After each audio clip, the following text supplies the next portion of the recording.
Doctor Shailesh Kharkwal जी, Singapore से। राधे राधे महाराज। राधा वल्लभ श्री हरिवंश महाराज जी, आपके चरणों में कोटि कोटि प्रणाम। महाराज जी, मन में एक जिज्ञासा रहती है कि जब भगवान कर्मों के हिसाब से सभी मनुष्यों की गति देते हैं और मृत्यु लोक के बाद परिजनों के पीछे छूटे परिवारजनों से कोई संबंध नहीं रह जाता, तो फिर हमको पितृदोष या पितृ आत्माओं द्वारा उत्पन्न होने वाली बाधाओं के बारे में क्यों सजग कराया जाता है? महाराज जी, इस शंका का ये जीवित की बात कर रहे हो ना? जी, जीवित की बात कर रहे हो। ये हमारी भावना की शुद्धि के लिए है। अब हम जैसे हमारे पिता पधार गए और उनकी हम संपत्ति का उपभोग करते, उन्होंने हमारा पालन पोषण किया, उनका हमसे संबंध नहीं, लेकिन हम तो जीवित होकर उनका संबंध मान रहे ना। अब हम जब उनको सुकृत दान करेंगे, भजन का, दान पुण्य का, पिंड का, तो जिस योनि में होंगे उनको प्राप्त होगा, वो उनकी उन्नति होगी। अगर वो किसी कर्म के दंड विभाग में हैं, नरक आदि में, आप यहाँ भजन कर, उनका उत्थान हो जाएगा, उनका मंगल हो जाए। वो आपका संबंध नहीं मान रहे, लेकिन आपका संबंध है, आप जीवित हैं। आपका स्थूल शरीर जब पड़ा होता है सैया में और आप स्वप्न देख रहे होते हैं, तो आपका स्थूल जगत और स्थूल शरीर से कोई मतलब नहीं होता, लेकिन मतलब है, जगने वाले को स्थूल से मतलब होगा ना। ऐसे ही जब शरीर छूटता है तो इस स्थूल जगत का उसका संबंध विस्मृत हो जाता है, लेकिन आपका जागृत है तो आप उसका कल्याण कर सकते हैं, क्योंकि वो आपका पिता रहा है। उसको पता नहीं है, उस समय उसको ज्ञान नहीं है, लेकिन आपको पता है, तो आप उसका मंगल कर सकते हैं भजन के द्वारा, तीर्थयाटन के द्वारा, पिंडदान के द्वारा। अगर आप नहीं करते हैं तो आपका कर्तव्यहीनता होगी, क्योंकि आपका कर्तव्य बनता है। उन्होंने आपके लिए जो भी किया, अब वो चले गए, उनका कर्तव्य खत्म हो गया आपके प्रति। अब आपका कर्तव्य उनके प्रति है, क्योंकि वो आपका पिता का संबंध था। अब उनका मंगल होना चाहिए। तो हम अगर पिता की संपत्ति नहीं, तो हम संपत्ति कमाएं, उनके लिए दान करें, वो दान उनको समर्पित करें, तो वो जहां भी होंगे उन्नति प्राप्त हो जाएगी, उनको उत्थान हो जाएगा, उनका स्थिति से उत्थान हो जाएगा, मंगल होने। मानो किसी मनुष्य शरीर में गए, अब उनको जो दंड मिलने हैं, उनको जो प्रारब्ध रचना हुई, और आपने भजन बल दे दिया, तो सब रुक जाएगा, उनका जीवन मंगल में हो जाएगा।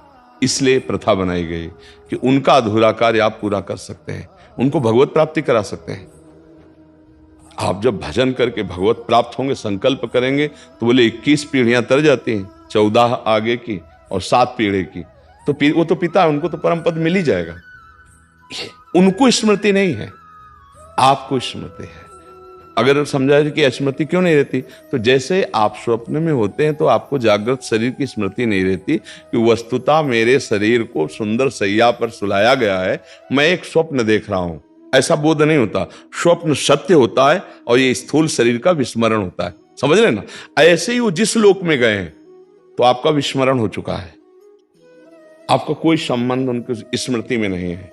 वो जहां है, जैसे अभी आप आए हैं, तो आप कहीं से आए हैं ना, पूर्व में कहीं ना कुछ थे, आपको कोई स्मरण नहीं है। लेकिन यदि पूर्व में आपका कोई संबंधी ऐसा है जो भजन तप और आपको, तो आपका ज्ञान विज्ञान प्रकाशित होने लगेगा। अचानक आपकी स्थिति बदलने लगेगी, शरीर की, स्वभाव की और वैभव की, क्योंकि आपका संबंधी कोई संकल्प कर रहा है। इसीलिए जब कोई भगवान का भक्त पैदा होता है, तो जो पितर अन्य लोकों में होते हैं, उनका परम मंगल होना निश्चित हो जाता है। तो वो कुल धन्य माना जाता है कि वो धन्य होगा। सो कुल धन्य उमा सुन जगत पूज्य सुपनीत, क्योंकि सतरत सा लोकांतर्यत। अब उस कुल में पैदा हुआ, वो चाहे नरक में पितर हो चाहे स्वर्ग में हो, दोनों बंधन युक्त हैं। एक सुखास्पद है, एक दुखास्पद है, लेकिन दोनों से पतन होता है, दोनों गिरते हैं। नरक भोग कराते हैं, स्वर्ग भोग कराते हैं, लेकिन भजन बल वो उनको परमार्थ की स्थिति, परम पद प्रदान कर सकता है। अब पुत्र अपने पिता माता की क्या, पीछे की पीढ़ियों को, पितामह आदि को भी परम पद प्रदान कर सकता है। तो ये बात है, उनको हमारा संबंध खत्म हो चुका, हमारा कर्तव्य उनके संबंध का निर्वाह करना है। जैसे बहुत लोग हैं, पिता के लिए गया श्राद्ध आदि करते हैं, यज्ञ कराते हैं, भोज कराते हैं, पिता के निमित्त वो उसको सुकृत प्राप्त होता है जाकर के। पिता के निमित्त से भागवत कराते हैं, जप करवाते हैं, कीर्तन ये सब उसको प्राप्त होता है। तो वो जीवात्मा जो पिता बन के आया था उसको पता नहीं है, पर आपके इस दान पुण्य के बल से उसके जो दंड विधान थे वो क्षमा हो जाएंगे और आगे बढ़ जाएगा। इसलिए कहा जाता है कि जहां पुत्र हुआ, परिवार में संतान हुई, चाहे बच्ची हो चाहे बच्चा हो, तो को पिता प्रसन्न होता है कि अब हमारी दुर्गति नहीं होगी। ये भजन साधन अगर हमसे चूक हो गई तो भजन साधन के द्वारा मंगल कर देगा। लेकिन यदि ऐसा ना हुआ तो फिर पुत्र का होना ना होना बराबर है। इसलिए माना जाता है ना, संतान हो गई, हमारी आत्मा है, ये हमारे लिए कुछ करेगा। अगर हम चले भी गए तो हमारा कल्याण ये करेगा, क्योंकि हमारा वंशज है, उसके संबंध से उसको प्राप्त हो जाता है। महाराज जी, दो और प्रश्न आते हैं दिमाग में इसमें। महाराज जी, एक तो इसमें फिर पुत्र हो या पुत्री हो, उसमें कोई भेद नहीं होना चाहिए? नहीं होना चाहिए, नहीं है, इसमें भी नहीं है। क्योंकि जैसे पुत्र स्वयं कर रहा है तो वो पुत्री पति के साथ कर रहे हैं, तीर्थयाटन जो भी कर रहे वो उसके अंश है, उससे उसका कल्याण होगा। उसमें ऐसा कोई खास बात नहीं कि पुत्र ही हो तब ऐसा होगा। हाँ, ऐसा नहीं है, पूरी सामर्थ्य पुत्री में भी है।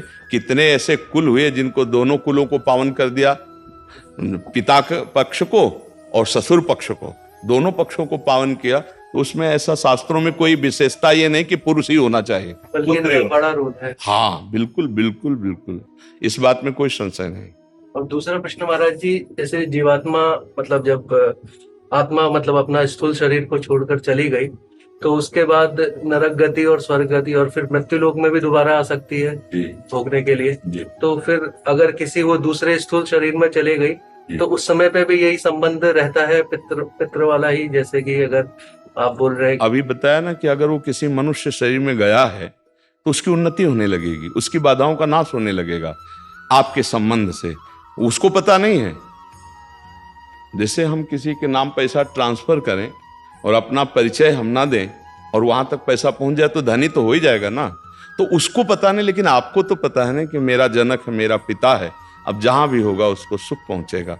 वो किसी भी योनि में हो, अगर मनुष्य योनि में है तब तो कहना क्या है, पर पता नहीं किस योनि में हो, पर उसकी उन्नति हो जाएगी, उसका परमार्थ पुष्ट होने लगेगा। उस जैसे कुत्ता है, एक कुत्ता है गलियों में मारा घूमता है, एक है गाड़ी में सुख पूर्वक घूमता है, और एक है भक्तों के पास भी रहता है, भक्त परिवार है, नाम कीर्तन कर रहे हैं, मतलब एक है धाम में वास करता है।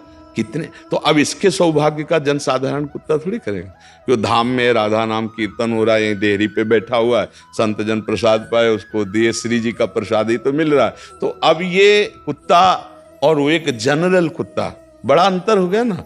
एक कुत्ता जो गली में भोजन नहीं मिलता, एक जो गाड़ी में खिड़की के खुला करके गोद में लेकर, अंतर हो गया। किसी भी योनि में हो जीव, आपका उसका तप है, मतलब वो एक अरबपति आदमी है, अपनी गोद में बैठाले हुए है, वो उसका वो खिड़की खुला है, हवा आ रही, एसी गाड़ी में बैठकर कुत्ता चल रहा है, नहीं चल रहा। देखो ना, जीव है, अलग अलग उसकी स्थिति है।